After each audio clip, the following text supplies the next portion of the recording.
사랑해 주님 감사합니다. 이 시간에도 주님의 음성 듣기 원합니다. 주님 말씀하시고 이 시간에 말씀 전하고 듣는 가운데 모두 해방을 어둠의 곳에 우리는 가봐와 낙함과 하나님 대적한 높아진 모두 이론과 엉맹인과 묶인 업대에서 이름으로 파쇄되고 떠나갈지어도 우리 성령만 이곳에 환영을 초청하고 오시오드리고 은정을 의지하오니 영광으로 임하시오 다스리시오 충만케 하심 주의 나라에 임하시오 뜻이 하나서 이루어진 것이 땅에서 이루어지며 주께서 예배하신 각 10년 안에 30배, 60배, 100배, 천원 넘치며 가득하도록 시험 주장하시고 쌓여 줍소서. 오직 빛 가운데 계셨으며 그릇만 친구들 계시되고 드러나시고 나타나시고 원하는 이에서 홀로 영광 받으시고 찬양 받으시옵소서. 감사합니다. 감사합니다. 오직 우리의 생명이시며 빛 대신 예수님만이 드러나시기 원하고 예수님의 아름다움을 보기 원합니다. 주님 홀로 영광 받으시옵소서. 감사합니다. 주님 감사하며 예수님 기도합니다. 아멘. 오늘은 갈라디아서 3장 10절에 어떤 말씀을 이 성령님이 하고 계시냐면 이 율법과 믿음에 대해서 얘기합니다. 실상 우리는 어떤 면에서는 지금 교회들이 거의가 다 온전한 은혜를 가르치는 곳이 많지 않습니다. 물론 외국의 많은 교회들은 많이 은혜 개혁이 일어나서 많이 이 은혜가 중심이 된 복음을 전하고 있어요. 그 말은 뭐냐? 율법이 많이 배제됐다는. 근데 아직도 한국에 있는 많은 교회들이 이 율법과 은혜를 섞어서 많이 설교하고 가르칩니다. 그 말은 뭐냐면 하나님의 값없는 은혜, 하나님이 거저 주시는, 다시 말하면 자격 없는 자에게 호의를 주시고 우리가 공들이지 않아도 얻는 호의, 우리가 정말 하나님의 그 조건 없는 그 호의를 받는 것, 우리가 정말 우리의 행위와 상관없이 그리스도의 대가지불로 인해서 받는 모든 것, 그것의 100%, 99.9%가 아니라 100% 우리의 온전한 마음을 드리는 것. 그래서 실은 우리의 어떤 행위도 거기에 더할 수 없다. 그것이 진짜 은혜의 복음이죠. 그런데 어떤 면에서 은혜도 전하면서 거기에다가 우리 인간의 행위를 강조합니다. 우리가 어느 정도 경건해야 하고, 우리가 그런 은혜를 얻기 위해서 우리가 뭔가를 해야 하고, 우리의 공로를 인정하는 거죠. 그것은 은혜와 율법이 섞이는 겁니다. 은혜와 율법이 섞인다는 건 성경에서 명확하게 뭐라고 얘기하냐면 그것은 썩은 것이라고 얘기합니다. 그것은 죽은 것이라고 얘기해요. 하나님이 우리에게 은혜에다가 적절히 어떤 우리의 행위를 원하는 것을 절대 원치 않습니다. 심지어 이사야서에서 뭐라고 얘기했냐면 우리 인간의 의는, 우리 인간의 행위를 바탕으로 한 우리의 의는 더러운 옷과 같다. 거기서 히브리어로 더러운 옷은 뭐냐? 여성의 이 월경, 즉 생리대, 월경, 다시 말하면 이 피를 이 받는 그 생리대를 의미합니다. 더러운 옷과 같다. 그럼 다시 말하면 이것은 굉장히 불결한, 그 여성의 생리대를 옛날 율법 안에서 뭐라고 판단했냐면 그것은 불결한 것이라고 해서 여성이 심지어 율법 안에서는 생리기간 중에 격리됐습니다. 다시 말하면 부정한 것이라고 했죠. 여러분, 인간의 의는 하나님 앞에서 부정하다는 겁니다. 우리 인간이, 여러분, 제가 계속해서 나눴지만 우리가 경건함을 누린다는 건 먼저 우리가 하나님의 조건 없는 사랑, 우리의 어떤 거 상관없이 예수님이 대가를 치르심으로 인해서 값없이 누리는 그 은혜, 자격이 없는 자에게 주시는 호의, 우리가 공들이지 않아도 얻는 호의, unmerited favor, undeserved favor. 다시 말하면 이 자격 없는 자에게 주시는 호의가 은혜인데, 이 은혜를 우리가 조건 없는 이 하나님의 호의와 사랑을 마음껏 누리다 보면 그것의 열매로서 우리가 선행이 나오는 거예요. 근데 우리의 의라는 건 내가 예수님을 사랑한다. 다시 말하면 저번 주에도 설교했죠. 베드로가 자신이 예수님을 사랑한다, 자신의 사랑을 의지했을 때 바로 자기 의에 걸려 넘어져서 예수님을 결국 부인하고 저주하는 꼴이 돼버렸어요. 그러나 요한은 자신이 아니라 예수님이 자신을 사랑하는 것을 의지해서 결국 예수님의 뜻대로 하는 자가 되었죠. 우리는 하나님이 나를 사랑하고 하나님이 조건 없이 나에게 거저 주시는 이 은혜를 받아들일 때 우리도 모르게, 우리의 의도와 상관없이 우리도 모르게 선행이 나오고 경건성이 나오고 도덕성이 나오는 거, 이게 바로 은혜의 열매로서의 행위라는 거예요. 이 행위는 우리가 뭔가를 이루기 위해서 노력하는 우리로부터 시작되는 게 아닙니다. 우리가 먼저 하나님의 조건 없는 사랑, 거저 주시는 은혜를 마음껏 받아들일 때 우리도 모르게 부지불식간에 우리가 이 선함이 나오는 것, 우리의 행위가 나오는 것, 그게 바로 열매라고 얘기하는 거예요. 그래서 여러분, 실은 은혜의 열매, 육신의 결과, 육신의 행위, 이렇게 성경은 얘기합니다. 우리가 은혜로 인해서 나오는 올바른 행위는 열매라고 표현해요. 근데 우리가 육신의 내 힘으로 내가 뭔가를 이루기 위한 인간의 의로서 이루어지는 행위는 육신의 결과, 육신의 행위, 이렇게 표현합니다. 육신의 행위가 바로 율법이라는 거예요. 율법을 여러분, 우리는 보통 십계명이라고 많이 표현하죠. 왜 십계명이라고 얘기하냐면 그 십계명이야말로 인간의 모든 도덕성을 그 안에 다 담고 있습니다. 그런데 그 십계명 앞에서 이 모든 인간은 다 실패자로 드러날 수밖에 없는 거예요. 어떤 분들은 이 십계명을 외우고 십계명을 자기가 이루기 위해서 노력한다. 근데 심지어는 이스라엘에서는 십계명만이 있는 게 아니라 613개 계명이 또 더 있습니다.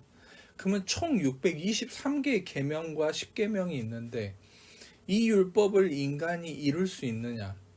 절대 불가능한 거예요. 왜냐하면 내가 623개를, 전에도 제가 나눴듯이 내가 623개를 600개를 지켰어요. 어제까지, 오늘까지 600개를 지키고 600개 지켰으니까 나머지 23개는 좀 봐주라, 이런 게 없습니다. 단 하나라도 어기면 저주를 받는 거예요. 그리고 이제까지 끊임없이 다 지켜왔다고 해도, 물론 인간이 623개를 지킬 수도 없지만 단 하나만 어기면 저주 받는다고 했잖아요. 저주 아래 있다고 했잖아요. 근데 지금까지 지켰어도 단 한순간이라도 어기는 순간 모든 것이 무효가 돼버려요. 그러니까 율법 앞에서 의롭다함을 얻을 육체가 없다고 했어요. 그 말은 뭐냐? 여러분, 실은 율법을 이룰 수 있는 건 생명이 있는 자만 이룰 수 있어요. 근데 요한복음 1장에 예수님 안에만 생명이 있다고 했어요. 그리고 그 생명이 사람들의 빛이라고 했어요. 그 사람들의 빛인 예수님의 생명이 바로 있었고 어둠이 그 생명을, 빛을 이길 수 없었고 떠나갔죠. 바로 예수님 안에만 생명이 있어요. 그래서 예수님 그분만이 율법을 성취할 수 있습니다. 할렐루야. 아멘. 예수님 그분 안에만 생명이 있기 때문이에요. 그분 안에만 생명이 있기 때문에 그분만이 율법을 성취할 수 있어요. 그러면 모세에게 하나님이 왜 십계명과 율법을 주셨느냐? 그것은 인간이 하나님 앞에, 이 창세기 이 19장을 보면은 19장 20장에 이르는 그 상황을 보면 인간이 하나님 앞에 자만합니다. 하나님이 그동안 이집트에서 홍해를 가르고 10가지 재앙으로 하나님이 그들의 독수리 어미가 새끼를 품어서 이집트에서 구한 것처럼 이스라엘을 인도하셨고, 이스라엘이 끊임없이 불평하고 하나님 앞에 죄악을 저질렀는데도 십계명이 임하기 전에, 율법이 임하기 전에는 단 한 명도 죽지 않았습니다. 그들의 불평에도 하나님이 그들의 불평과 그들의 문제 가운데서도 끊임없이 하나님의 호의와 선함을 베푸셨어요. 왜? 은혜 아래 있었기 때문이에요. 그 은혜가 뭐예요? 아브라함과 이삭과 야곱에게 주신 언약의 은혜예요. 그 언약은 십계명이 아니었어요. 아브라함과 이삭과 야곱에게 맺으셨던 그 언약은 은혜의 언약이에요. The covenant of grace. 하시면은 은혜의 언약이에요. 근데 이 이스라엘 백성들이 결국 이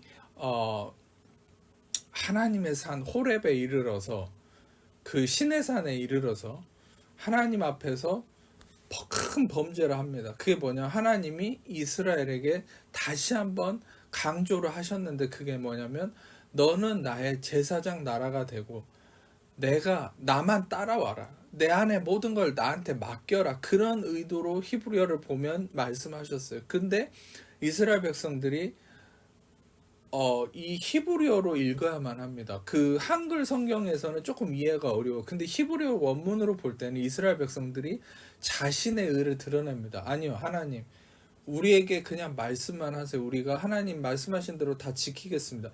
다시 말하면 이제 그때부터 인간의 어떤 하나님에 대항하는 그것이 바로 제2의 선악과라고 했죠. 내가 할 수 있다. 내가 이룬다. 내가 하나님께 해드려 보이겠다. 내가 하나님께 열매를 드리겠다. 다시 말하면 이 썩어빠진 아무것도 없는 이 바닥도 다 깨져서 다 줄줄 새는 이 인간 주제에 인간이 하나님께 뭔가를 해드리겠다. 이렇게 했을 때 하나님 그들에게 십계명을 주셨어요. 그 십계명이 무엇을 의도하느냐? 그것이 바로 오늘 본문이 말씀하는 바예요. 바로 십계명 앞에서 이 율법 앞에서 인간은 누구도 자신할 수 없다. 이 율법 앞에서는 모두가 다 저주 아래 거하는 거고 죄인이 되는 거예요.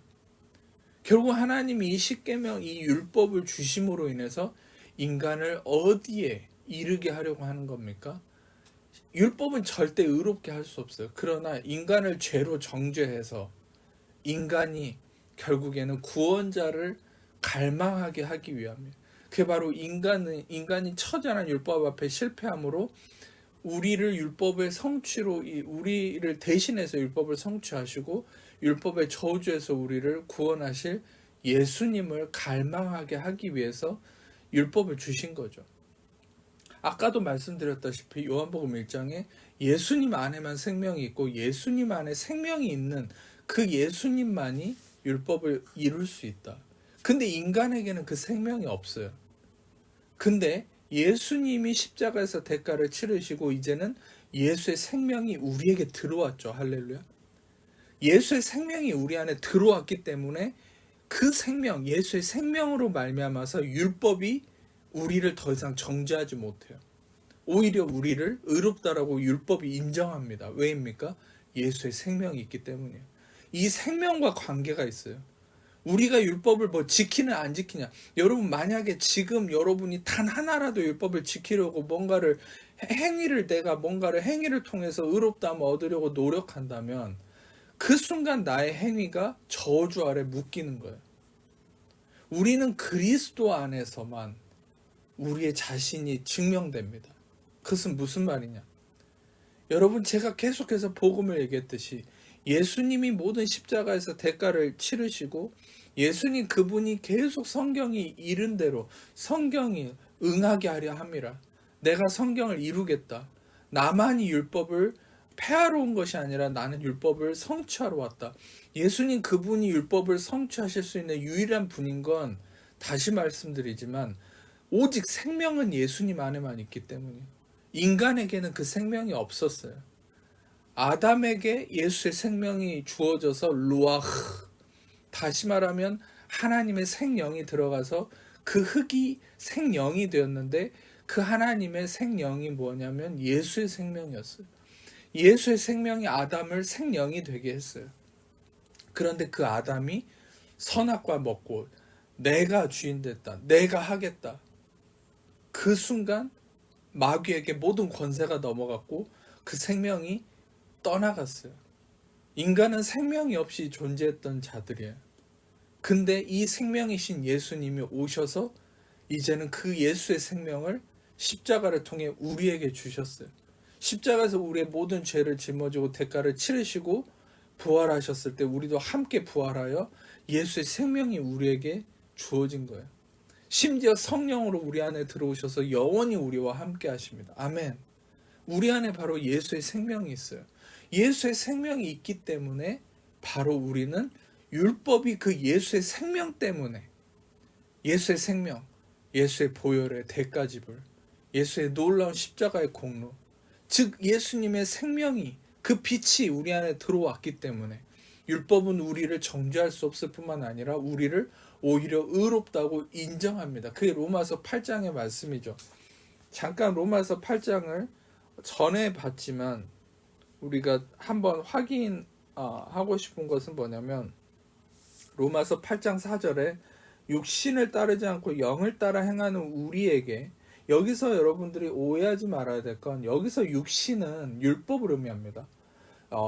이 컨텍스트, 다시 말하면 문맥, 이 문맥으로 성경을 항상 봐야 돼요.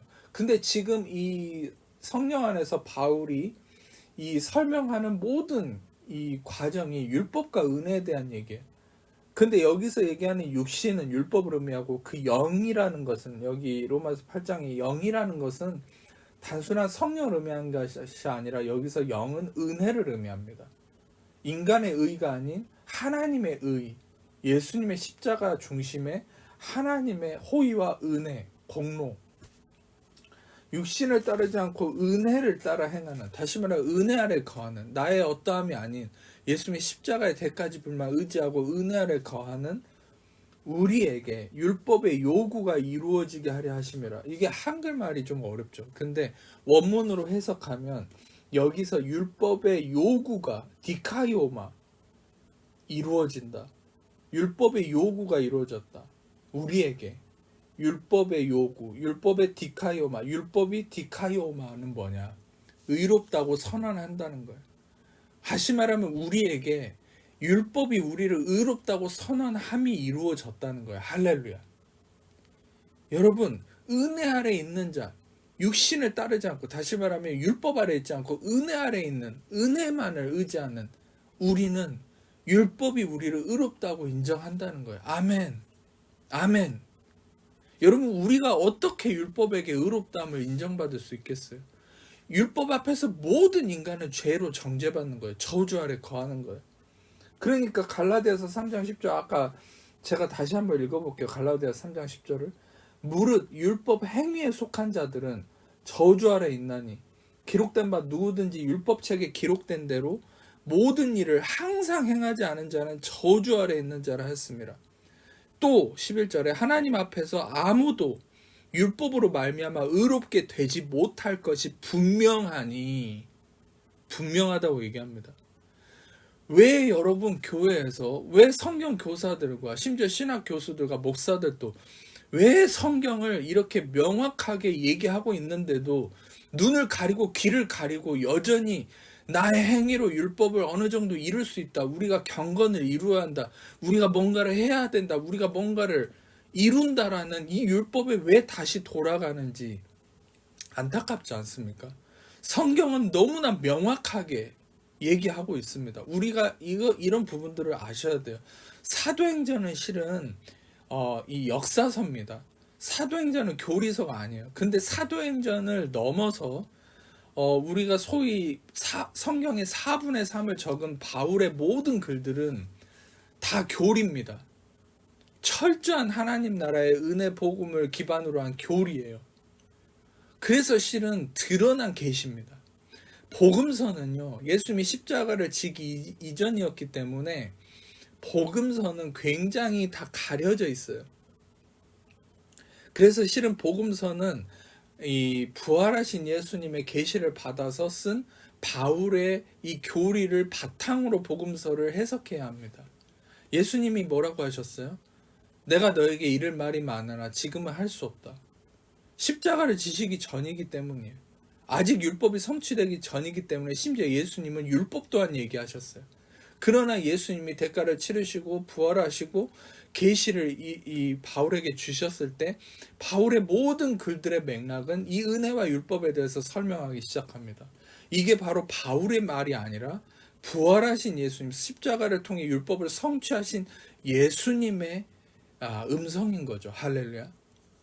그리고 심지어 어떤 면에서는 바울의 이 4분의 3의 글들 안에서도 어떤 행위, 어떻게 해라, 경건을 이루라, 이런 말들을 볼 때 우리는 오해하지 말아야 될 건, 아까도 설명드렸듯이 이런 모든 행위에 대한 것은 내가 그것을 하나님께 해서 뭔가를 이루려, 이 결과를 나타내라는 의미가 아니라 이미 십자가에서 이루신 예수님의 그 조건 없는, 자격 없는 자에게 주시는 그 호의를 우리가 부족한, 우리가 깨진 그릇으로서, 질그릇으로서 우리가 거저 하나님의 은혜와 용서와 선하심을 거저 받아서 누릴 때 어느 순간에 열매로서, 결과로서 하나님의 그 호의의 결과, 은혜의 결과로서 열매가 나오는 의미의 행위인 것이지, 율법적인 우리가 뭔가를 이루어야 된다, 해야 된다, 그런 의미가 절대 아니라는 것을 이해하셨으면 좋겠어요. 그래서 뭐라고 하면, 다시 말하면 갈라디아 3장 11절에도 하나님 앞에서는 율법으로 말미암아 의롭게 되지 못할 것이 분명하다. 이는 의인은 믿음으로 말미암아 산다. 믿음으로 살리라. 12절에 심지어 뭐라고 했어요? 율법은 믿음에서 난 것이 아니니.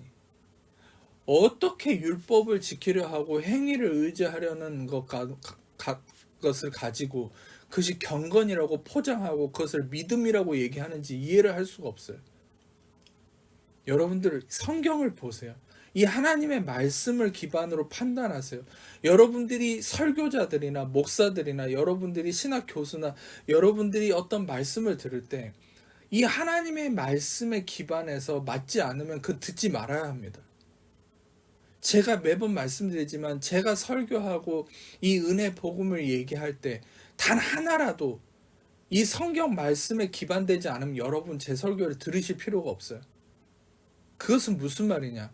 철저하게 모든 은혜의 복음을 제가 설교할 때는 모든 것을 성경 안에서 문맥적으로 검증받고 성령님 안에서 검증받은 부분만을 성경적 기반으로 여러분들에게 말씀 안에서 생명이신, 온 우주 만물의 생명이신 여러분, 영원히 시들지 않는 이 씨앗이 되신 하나님의 말씀을 기반으로 한 은혜의 말씀을 전하고 있어요. 그래서 여러분들은 항상 말씀을 기반으로 판단해야 해요. 그리고 실상은 여러분, 우리의 모든 것의 기준이 되는 물론 여러분들 당연히 구약도 중요하고 레위기, 민수기, 이 율법서도 중요해요. 그러나 제가 여러분에게 말씀드렸던 것처럼 성경은 이 칼입니다. 성경을 아무 생각 없이 여러분들이 받아들이고 읽을 때 그것이 칼이 돼서 우리를 찌를 수도 있어요. 그래서 성경은 성경 교사의 올바른 성령의 감동을 받은 성경 교사의 지도를 받아야 하며 이 성경을 읽을 때도 성령님의 도우심을 받아야 해요. 이 성령님의 도우심 안에서 우리가 최소한으로 제가 조언을 드릴 수 있는 건 성경의 4분의 3을 쓴 이 성령 부활하신 예수님의 계시를 받은 바울의 글들, 뭐 에베소서나 로마서나 갈라디아서나 실은 이런 어떤 이 서신서들을 기반으로 복음서를 읽고 서신서를 기반으로 구약과 율법을 읽어야 해요. 그 말은 뭐냐? 전에도 말씀드렸듯이 율법과 선지자서에 나타난 예수에 관한 것을 증언하셨다. 예수님 자신에 대한 것을 증언하셨다. 왜냐하면 여러분들 이 부활하신 예수님이 이 바울의 서신서에서 항상 강조하는 그 핵심이 뭐냐면 예수님 그분이 드러나는 거예요. 근데 심지어 예수님 그분도 엠마오로 가는 두 제자에게 설명을 하셨죠.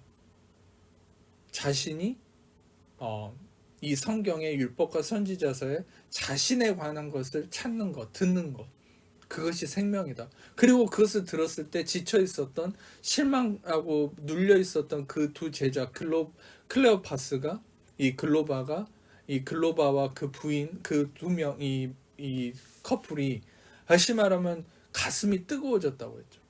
우리는 언제 가슴이 뜨거워집니까? 여러분이 돌판에 새겨진 여러분의 행위를 강조하고 여러분의 행위를 촉구하는 그런 말씀을 들을 때 여러분의 가슴은 식어버립니다. 여러분의 마음은 죽어버리고 우울함과 두려움만 가득하게 돼요. 수치가 드러나게 돼요. 그러나 여러분들 율법과 선지자서와 성경에 나타난 모든 예수에 관한 것을 우리가 듣기 시작할 때 그것이 믿음이에요. 여러분, 이 로마서의 이 말씀을 기억하세요. 믿음은 들음에서 나고 들음은 그리스도의 말씀으로 말미암았다. 이렇게 성경은 얘기합니다.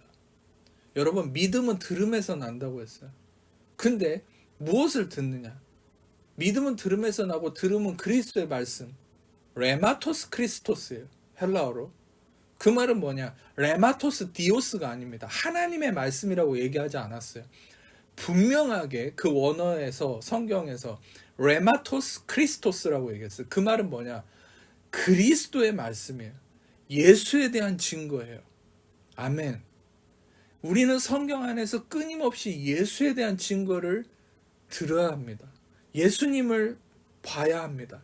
제가 아주 많은 곳에 이 부분에 대한 설명이 있지만 오늘은 단 한 구절을 통해서 명확하게 여러분에게 이 부분을 설명드리고 싶은데, 그게 뭐냐면 오늘 명확하게 여러분들에게 한 부분을 좀 설명을 드리고 싶습니다. 갑자기 제가 생각이 난 부분인데 거기가 어디 부분이냐면 요한복음 5장 46절입니다. 요한복음 5장 46절에 실은 요한복음 5장 이 44절, 5절, 6절 이 부분에 예수님이 계속 바리새인들에게 설명하는 부분들이 있어요. 책망하고. 근데 요한복음 45절에 내가 너희를 아버지께 고발할까 생각하지 말라. 너희를 고발하는 이가 있으니 곧 너희가 바라는 자 모세다. 모세를, 그런데 심지어 너희가 의지하고 지키려고 하는 이 모세, 즉 율법이 너희를 고발한다는 거예요. 그런데 예수님이 모세를 믿었더라면 또 나를 믿었으리니. 근데 심지어 너희는 이 율법을 지킨다고 하면서도 너희들은 이 율법을 믿지도 않는다는 거예요. 그러면서 너희가 만약에 이 율법 모세를 믿었다면 또 나를 믿었을 건데, 그 이유는 뭐냐? 이는 그가 나에 대해서, 나 예수에 대해서 기록했다. 할렐루야. 여러분 보이십니까? 바로 창세기, 출애굽기, 민수기, 신명기, 여러분 이 창출 레민신, 이 모세오경, 토라라고 하는, 지금 이스라엘의 7살 때부터 여러분 이 뭡니까? 아이들이 이 토라, 모세오경을 다 줄줄 외우죠. 노래로 불러가면서. 그만큼 중요시 여기는 모세오경, 이 모세 글이 예수님 뭐라고 얘기했어요? 이것이 바로 모세가 나에 대해서 기록했다. 여러분, 율법과 선지자서에 나타난 예수에 관한 것을 증언하려 함이라. 그 예수님이 바로 나에 대해서, 자신에 대해서 적었다는 거예요. 율법 자체를. 여러분, 하나님은 이 모든 성경을 바로 그 아들 예수의 생명을, 아름다움을 드러내기 위해서 성경을 우리에게 주셨습니다. 제가 전에도 표현했듯이 이 성경은 하나님의 가족의 사진첩이에요.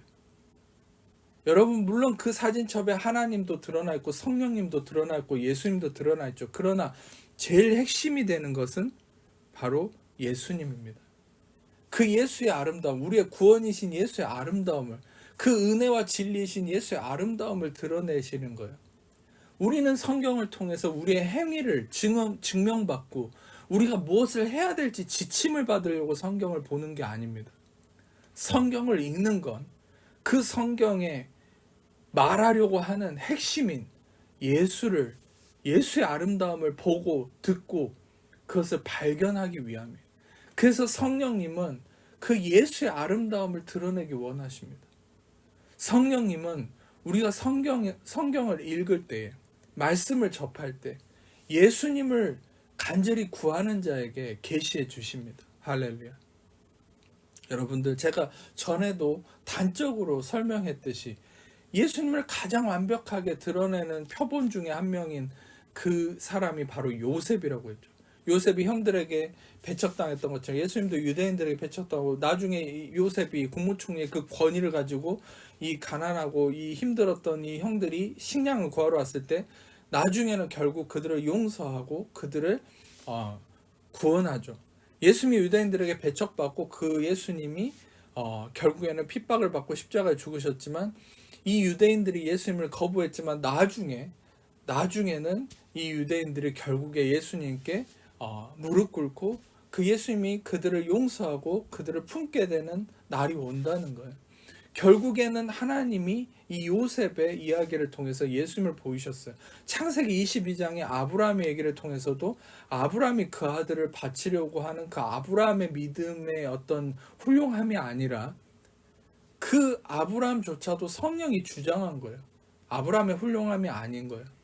근데 그 수풀에 걸린 이삭을 죽이기 전에 하나님 막으시고 수풀의 어린 양을, 이 수풀에 걸린 양을 하나님이 주셨을 때 내가 이제 너가 나를 경외하는 줄 알겠다. 근데 여러분, 실은 하나님의 마음이 뭐냐? 바로 그 하나님의 아들 예수님을 이 수풀에 걸린 어린 양을 통해서 보여주신 거예요. 바로 너가 그 독자 이삭을 바치는 게 아니라 바로 내가 내 아들, 가장 사랑하는 아들 예수를 너희에게 줄 것이다. 이 독생자를 내가 바친다. 내가 죽음에 내어준다. 바로 하나님이 그 아들 예수님을 주심을 드러내는 거죠. 모든 율법 중에 가장 완벽한 예수님을 상징하는 부분들이 바로 언약궤입니다. 언약궤 중에서도 여러분, 그 언약궤를 덮는 속죄소, 그 속죄소라고 하는 뚜껑, 그 뚜껑에 어린 양의 피를 뿌리는데 그 피에 바로 하나님이 임재하셨어요. 바로 그 뚜껑을 propitiation, 이 뭡니까? 속죄소, atonement cover이라고 해요. 다시 말하면 이 속죄소는 바로 예수님을 상징합니다. 이 언약궤 속죄소 뚜껑은 거기에 하나님 임재하셨어요. 근데 심지어 여러분, 나중에 이 다윗이 이 언약궤를 블레셋에서 찾아올 때 언약궤가 오다가 잠시 그 벳세메스라는 이 곳에 머물렀어요. 근데 그 벳세메스의 사람들이 그 언약궤의 궁금함을 가지고 언약궤 뚜껑을 열어서 그 안에 십계명을 봤어요. 언약궤 안에는 십계명과 아론의 쌍난 지팡이와 만나를 담은 금항아리가 있었죠. 근데 최초에는 십계명만 담겨 있었어요. 언약궤 안에. 그 말은 뭐예요?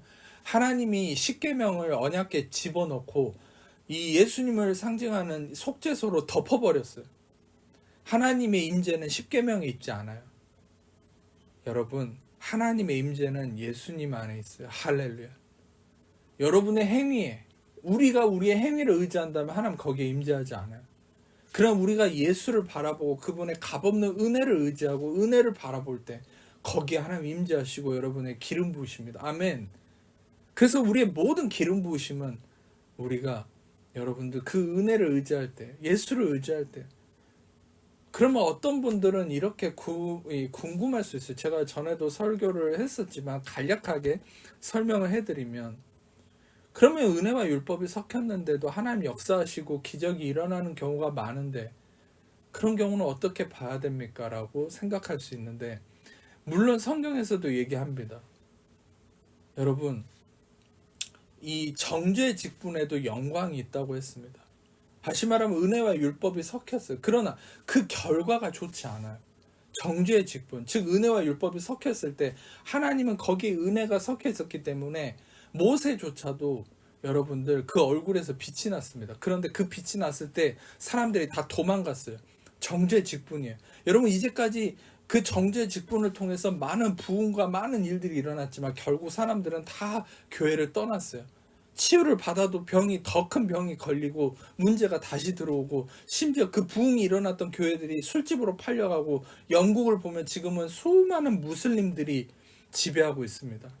그 영국의 대부흥이 일어났던 곳인데, 그러나 그 모든 부흥과 모든 곳은 결국 죄를 지적하고 율법을 얘기하는, 율법과 은혜가 섞여 있었던 정죄의 직분이었어요.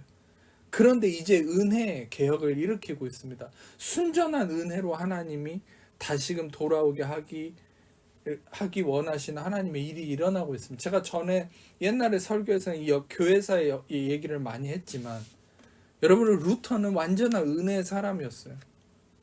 그래서 실은 완전히 그 율법에 매여서 율법에 학대당하는 그 종교에 매인 사람들을 구출하기 위해서 하나님 안에서 성령의 계시를 받고, 로마서 1장 17절에 그 말씀을 성령 안에서 조명받고, 종교 개혁이 뭐였냐? 종교 개혁을 일으켰는데 바로 은혜의 개혁이었어요. 오직 은혜, 오직 믿음, 오직 성경, 이 세 가지를 부르짖으면서 은혜의 개혁을 일으켰어요. 인간의 행위가 아니라 바로 오직 예수님의 대가지불과 그 은혜와 믿음만을 의지한다. 바로 예수 안에 거하는. 여러분, 시간 관계상 더 많은 것을 얘기할 수 없지만 여러분들에게 오늘 강조하고 싶은 것은 그것입니다. 율법 안에 믿음이 있는 게 아닙니다. 우리의 행위에 어떠한 믿음이 아닙니다. 정죄 직분에도 잠깐 영광이 있었지만 그 결과가 다 썩어버렸어요.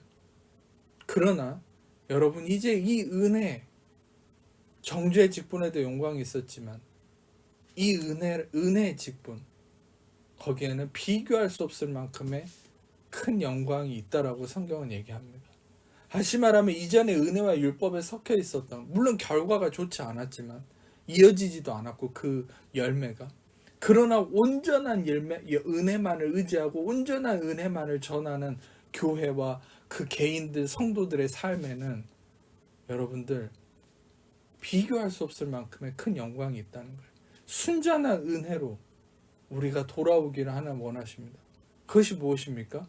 우리의 행위가 아니라 오직 예수님이 이루심 안에서 내가 자격이 없는 자에게 호의를 주시는 것을 의지하는 거예요. 쉽게 표현하는 이것을 여러분과 나누고 마치겠습니다. 우리가 어떻게 은혜를 이해해야 되느냐?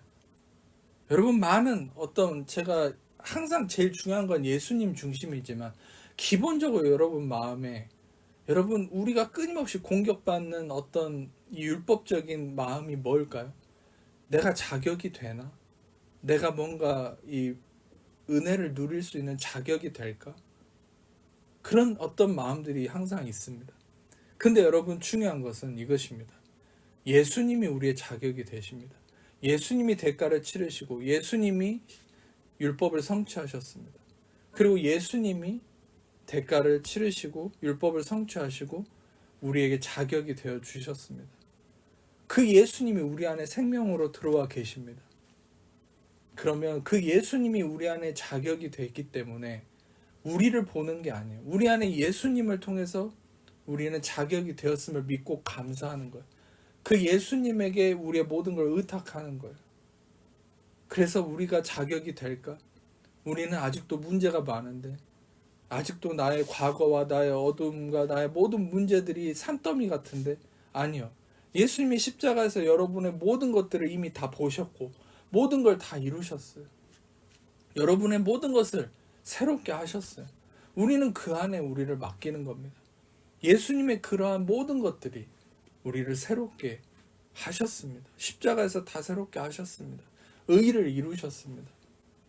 우리가 자격이 없다, 나는 안 된다라고 생각이 들 때마다 사단이 자꾸 우리를 유혹해서 우리 자신과 환경을 통해 우리를 판단하게 하려고 할 때마다 우리가 눈을 돌려야 될 건 한결같이 예수님의 십자가입니다. 예수님이 십자가에서 자격이 없는 나에게 나를 위해서 대가를 치르셔서 그분이 나의 자격이 되어 주셨습니다. 아멘. 예수님이 우리의 자격입니다. 항상 그래서 우리가 외쳐야 될 게 무엇입니까? 예수님이 십자가에서 내 모든 대가를 치르셨습니다. 예수님 십자가에서 모든 걸 이루셨습니다. 그리고 예수님이 나의 자격이 되셨습니다. 예수님이 나의 치유의 자격이 되셨습니다. 예수님이 나의 부요함의 자격이 되셨습니다. 예수님이 나의 건강의 자격이 되셨습니다. 예수님이 나의 장수의 자격이 되셨습니다. 예수님이 나의 모든 인정받는 것의 자격이 되셨습니다. 예수님이 나의 모든 축복받는 인생의 자격이 되셨습니다. 여러분, 예수님이 여러분의 자격이 되셨습니다. 아멘. 아픈 곳이 있는 분, 아픈 곳에 손을 놓고 가슴에 손을 놓고 제가 여러분을 기도하겠습니다. 사랑해 주님 감사합니다. 예수님이 십자가에서 다 대가를 치르시고 율법을 성취하셔서 우리는 율법으로부터 자유케 되었고, 율법은 우리의 모든 것 가운데 이미 율법을 이룬 자로서 우리를 인정하고 있으며 율법이 우리를 의롭다고 선언하고 있고, 우리는 예수 안에서 이미 의롭게 된 자격을 얻은 자입니다. 예수님이 우리의 자격입니다. 예수님이 우리의 치유의 자격이 되십니다. 그 자격이 되신 예수님을 선포하고 의지합니다. 예수님만을 찬양하며 그 십자가를 의지합니다. 예수님의 그 공로를 높여드립니다. 예수님의 그 몸과 피가 우리의 증거입니다. 감사합니다. 찬양합니다. 예수님이 채찍에 맞은 우리가 나왔고, 예수님이 대가를 치르시고 죽으심으로 우리는 생명을 얻었고, 예수님의 모든 것들이 우리의 자격, 예수님의 모든 것이 우리에게 다 대가가 치러져서 예수님의 모든 것을 통해서 우리는 예수님이 우리의 자격이 되셨습니다. 예수님이 우리의 자격이 되셨기 때문에 우리는 이미 승리자가 되었습니다. 감사합니다.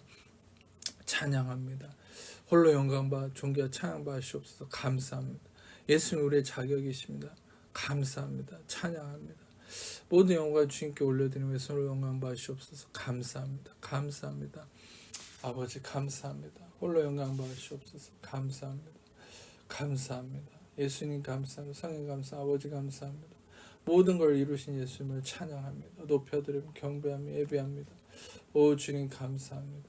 십자가에서 모든 걸 이루신 예수님을 찬양합니다. 감사합니다. 감사합니다. 모든 영광을 주님께 올려드리며 우리를 사랑하신 예수님 기도하며 이제는 우리 예수 그리스도의 아버지 사랑하신 성령 교통하심 이 시간 모든 귀한 자녀들 위해 지금부터 영원토록 함께 하시기를 간절히 축원하옵나이다. 아멘.